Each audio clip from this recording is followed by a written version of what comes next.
Hi అండి. అనుకోని అతిథి 12వ భాగం వినండి. నాకు కొంచెం పనుంది. ఇప్పుడు కాదులెండి. ఇంకో రోజొస్తాను అన్నాడు అభి. వాళ్ళు బయలుదేరి వెళ్తుంటే వెళ్ళే వరకు అక్కడే ఉన్నాడు. శశికి అతనొస్తే బావుండును అని ఉంది. వాళ్ళ ముందు మాట్లాడలేక సైలెంట్‌గా ఉండిపోయింది. ఎప్పుడు దారి పొడుగునా బాబాయ్‌తో గలగల కబుర్లు చెప్పేసేసి సైలెంట్‌గా కూర్చుంది. నీకు ఇంటికి రాకుండా ఇక్కడే ఉండాలనిపిస్తోందా అన్నాడు చంద్రం. ఇంటి దగ్గర నుండి కాలేజీకొస్తున్నప్పుడు ఎలా దిగులుగా అనిపించిందో ఇప్పుడు అలాగే అనిపిస్తోంది.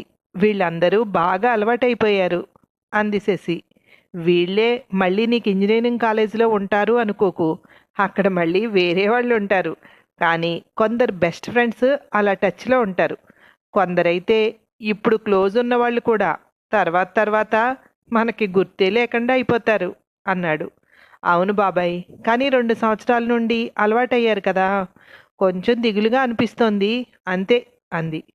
ఇంజనీరింగ్ జాయిన్ అయినప్పుడు అదొకతే హాస్టల్లో ఉంటుందట అంది సీతమ్మ. నేను శశిని అదే ప్రిపేర్ చేయాలనుకున్నాను. నువ్వు లేకపోతే ఇల్లు చాలా గందరగోళంగా తయారవుతోంది. మంచి డిసిషన్ శశి అన్నాడు. నానమ్మ కూడా ఉండలేకపోతోంది. నా గురించని బలవంతంగా ఉంటుంది కానీ ఆరోగ్యం చెడిపోతోంది. అయినా నేనేమన్నా ఇంకా చిన్నపిల్లనా? కొంచెం అలవాటైంది కదా. ఇక్కడ నెక్స్ట్ ఇయర్‌కి బాబాయ్ నువ్వే ఒప్పించాలి నాన్నని అంది.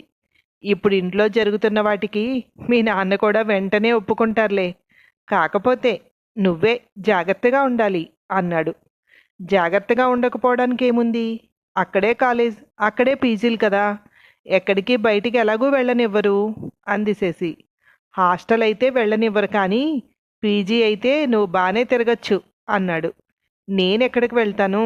నాకెవరు తెలుసు? ఆ కాలేజీలో వాళ్లే కదా అంది. అవునులే కానీ జాగ్రత్తగా నువ్వు ఉండాలి. ఏ అడుగు వేస్తున్నా ఫ్యామిలీని దృష్టిలో పెట్టుకుని చెయ్యాలి. మనం చేస్తున్న పని ఫ్యామిలీకి చెడ్డ పేరు తీసుకురాకూడదు అన్నాడు. నువ్వే చూస్తావు కదా నేనెంత బుద్ధిగా ఉంటానో అంది శశి. ఇంటికొచ్చేసరికి పిల్లలందరూ హుషారుగా ఎగురుతున్నారు. అక్క, నువ్వు వెళ్ళవు కదా, ఇంకెక్కడే ఉంటావు కదా అన్నాడు చింటూ. అక్క సెలవులైపోయాక మళ్ళీ వెళ్ళిపోతుంది అంది రేఖ. అయితే మళ్ళీ నానమ్మని నీతో పాటు తీసుకుపోతావా అన్నాడు. నీ బాధ నానమ్మని తీసుకువెళ్తానన్నా? లేదులే, నానమ్మ నీతో పాటే ఉంటుంది. నేను ఒక్కదాన్నే వెళ్తాను అంది శశి. నీకే ఫోను లతిక చేసింది అంటూ తీసుకొచ్చి ఇచ్చింది సీతమ్మ. హాయ్ లతిక అంది శశి. చేరిపోయారా? ఊరికే చేశాను. నా పేరు చెప్తే బాగోదని నీ ఫ్రెండ్ లతిక ఆ పేరు చెప్పాను అన్నాడు అభి. ఒక్కసారిగా ఏం మాట్లాడాలో తెలియలేదు. అందరి వంక చూసింది. స్వర్ణ శశినే చూస్తోంది. ఆ, బానే చేరామే, ఇప్పుడే వచ్చాను, రేపు చెయ్యినా అంది. అందరూ ఉన్నారా? ఓకే, నువ్వే చెయ్యి అంటూ కాల్ కట్ చేశాడు అభి. నీ క్లోజ్ ఫ్రెండా ఇలా వచ్చేవో లేదో అలా చేసేసింది అంది స్వర్ణ. ఫస్ట్లో క్లోజ్ కాదు, ఇంచుమించు కాలేజ్ అయిపోయేటప్పుడు క్లోజ్ అయ్యింది అంది శశి. కొందరంతే, క్లోజ్ అవుతారు, అయ్యేటప్పటికి మనం విడిపోయే టైం వచ్చేస్తుంది అంది రేఖ. ఫోన్ అక్కడే పెట్టేసి లోపలికి వెళ్ళింది శశి. వీళ్ళందరూ లోపలికి వెళ్ళాక మొబైల్ తీసి ఇప్పుడు ఫోన్ వచ్చిన నెంబర్కి ఫోన్ చేసింది స్వర్ణ. అటు నుండి అభి హలో అన్నాడు. ఇప్పుడు ఈ నెంబర్ నుండి ఫోన్ వచ్చింది, మీరెవరో తెలుసుకోవచ్చా అంది స్వర్ణ. మీరెవరండి? నేను చేయలేదే అన్నాడు అభి ఏం తెలియనట్టు. లేదు, ఈ నెంబర్ నుండి ఇప్పుడే ఫోన్ వచ్చింది అంది. లతిక, నువ్వు ఫోన్ చేసావా ఎవరికైనా అని అడిగాడు అభి. సైలెంట్గా వింటోంది స్వర్ణ. ఇదిగో అని మళ్ళీ లేడీ వాయిస్తో హలో ఎవరు అన్నాడు. ఇప్పుడు ఈ నెంబర్ నుండి ఫోన్ చేశారు, ఎవరు అని చేశాను అంది స్వర్ణ. నేను శశికి చేశానండి, మీరెవరు అంది. నేను శశి వాళ్ళ పిన్నిని. ఎవరు చేశారా అని చేశాను. నువ్వు తన ఫ్రెండ్వా అడిగింది స్వర్ణ. హాయ్ ఆంటీ, నేనే చేశాను శశికి. అవునంటీ, ఫ్రెండ్ కమ్ క్లాస్మేట్. ఏమైందంటీ అన్నాడు. ఏం లేదు, ఊరికే ఎవరో తెలుసుకుందామని అంది స్వర్ణ. అవునా, నేను తన క్లాస్మేట్, నా పేరు లతిక అన్నాడు. అవునా, ముందు మాట్లాడిన అబ్బాయి ఎవరు అంది స్వర్ణ. మా అన్నయ్య ఆంటీ, ఫోన్ తనదే, నేను తన ఫోన్తోనే చేశాను అన్నాడు. సరే, మళ్ళీ నేను ఫోన్ చేశానని శశికి చెప్పకు అంది స్వర్ణ. అలాగే ఆంటీ, బాయ్ అని కాల్ కట్ చేశాడు. అమ్మా, ఏం తెలివితేటలురా బాబు ఈవిడికి, కొంచెం ఉంటే దొరికిపోయేవాడిని అనుకున్నాడు అభి. ఫోన్లో డైల్ కాల్స్లో నుండి తను చేసింది డిలీట్ చేసేసింది స్వర్ణ. ఆడపిల్లల్ని అంత గమ్మున నమ్మకూడదు, ముందు జాగ్రత్తగా చేశానంతే అని తన మనసులో తానే సమర్థించుకుంది స్వర్ణ. ఫోన్ అక్కడ వదిలేసిన విషయం గుర్తొచ్చి వెనక్కొచ్చింది శశి. పిన్ని చేతిలో మొబైల్ చూసింది. ఎవరో తెలుసుకోవడం కోసం ఫోన్ చేయలేదు కదా అనుకుంది. శశిని చూస్తూనే ఇదిగో నీ ఫోన్ అంటూ ఇచ్చేసింది. ఫోన్ తీసుకుని వెళ్తూ డైల్ కాల్ చూసింది. ఏం లేదు, చేయలేదులే అనుకుంది. తర్వాతి రోజు సాయంత్రం ఫోన్ చేసింది అభికి. ఫోన్ తీస్తూనే అభి, ఆ చెప్పు శశి అన్నాడు లేడీస్ వాయిస్తో. ఏంటి, నేను ఎలా వచ్చానా లేదో అలా ఫోన్ చేసేసావు అంది. ఫోన్ పెట్టేశాక మీ పిన్ని చేసింది తెలుసా? దొరికిపోయాను అనుకున్నాను. లతిక వాళ్ళ అన్నయ్య అని చెప్పేశాలే అన్నాడు. స్వర్ణ పిన్ని అయ్యుంటుంది, నమ్మిందా అంది. నమ్మిందిలే, మళ్ళీ వెంటనే మా చెల్లికి ఇస్తున్నాను అంటూ ఇచ్చి లేడీస్ వాయిస్తో మాట్లాడాను, ఇక నమ్మింది అన్నాడు. తనకి ఎందుకు అనుమానం వచ్చిందో అంది శశి. ఆవిడకు ఇన్వెస్టిగేషన్ అంటే ఇష్టమా? ప్రతిదీ ఇలాగే ఇన్వెస్టిగేట్ చేస్తుందా? నిన్న ఫోన్ మాట్లాడేటప్పుడు నీ ఫేస్లో భయం లేదా ఆశ్చర్యం చూసి ఉంటుంది, అందుకే ఆవిడకి డౌట్ వచ్చింది అన్నాడు.